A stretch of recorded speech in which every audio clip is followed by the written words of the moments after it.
শহরকে শূন্য আবর্জনায় পরিণত করার লক্ষ্যে আরও দুটি পেলোডার নিযুক্ত করল পুরসভা। মঙ্গলবার এই দুটি পেলোডার গাড়ির সবুজ সংকেত দিয়ে শুভ সূচনা করলেন শিলিগুড়ির মেয়র গৌতম দেব। উপস্থিত ছিলেন জঞ্জাল বিভাগের মেয়র পারিষদ মানিক দে, কমিশনার সোনাম ওয়াংদি ভুটিয়া প্রমুখ। পরিশেষে মেয়র জানিয়েছেন, শহরকে শূন্য আবর্জনায় পরিণত করাই তাঁদের লক্ষ্য। 107টি গাড়ি দিয়ে পথ চলা শুরু হয়েছিল। বর্তমানে গাড়ির সংখ্যা 189টি, যা সর্বক্ষণ শহরের আবর্জনা পরিষ্কারের সেবায় নিযুক্ত। তিনি আশাবাদী খুব শীঘ্রই তাদের লক্ষ্যে তারা পৌঁছতে পারবেন। কি বললেন গৌতম দেব, শোনা যাক।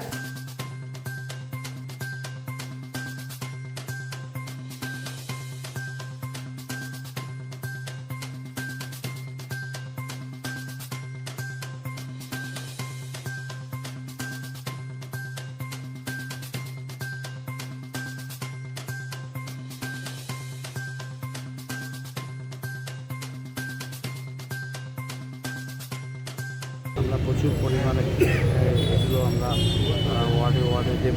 আমরা চাই যে ধীরে ধীরে আমাদের শহর এই জিরো ওয়েস্ট সিটিতে পরিণত হয়।